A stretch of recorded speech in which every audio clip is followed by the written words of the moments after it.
பூஜ்யாய ஸ்ரீ ராகவேந்திராய சத்யதர்ம ரதாயச பஜதாம் கல்பவருட்சாய நமதாம் காமதேனவே. உலகெங்கிலும் வாழ்ந்து கொண்டிருக்கும் ஸ்ரீ ராகவேந்திரா யூடியூப் சேனல் நேயர்களுக்கு டாக்டர் சைதை ராஜாவின் அன்பான வணக்கங்கள்.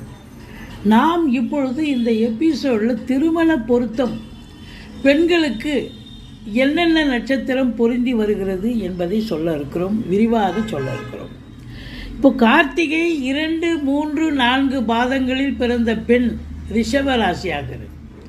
இந்த ரிஷபராசியில் பிறந்த கார்த்திகை 2, 3, 4 பாதங்களில் பிறந்த பெண்ணுக்கு என்னென்ன நட்சத்திரம் பொருந்தி வருகிறது என்பதை பார்க்கலாம் வாங்க. முதல்ல கார்த்திகை நட்சத்திரம் அப்படின்னு சொன்னாலே சூரிய பகவானுடைய நட்சத்திரம். பெண் ஆடு மிருகம், பட்சி மயில், அத்தி மரம், வயிறு ரஜ்ஜு, சமான நாடி, ராட்சச கணம்.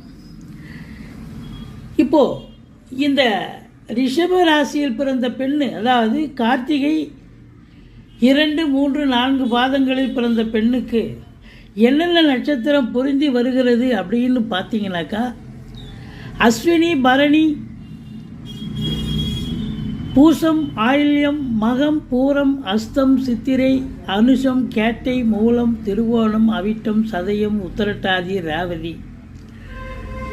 ரோகிணி, மிருகசீரிஷமும் பொருந்ததுங்க. மொத்தம் 18 நட்சத்திரம் பொருந்தது. மீண்டும் சொல்கிறோம், அஸ்வினி, பரணி,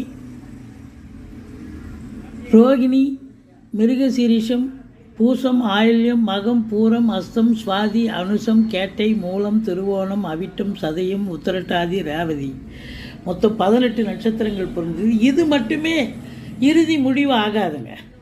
நீங்கள் பெண்ணுடைய ராசி கட்டத்தையும் ஜாதகத்தையும், ஆணின் ராசி கட்ட ஜாதகத்தை ஒரு ஜோசியர்கிட்ட கொடுத்து அதுலேயும் கட்ட பொருத்தமும் பார்க்கணுங்க.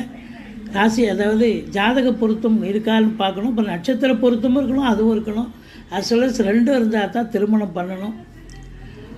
மற்றபடி எங்களுடைய வீடியோ பிடிச்சிருந்தால் லைக் பண்ணுங்கள், ஷேர் பண்ணுங்கள், சப்ஸ்கிரைப் பண்ணுங்கள், மறக்காமல் சப்ஸ்கிரைப் பண்ணுங்கள். நன்றி, வாழ்க வளமுடன். உங்களுடைய ஆதரவு, அதுவும் பேராதரவுக்கு மிக்க நன்றி.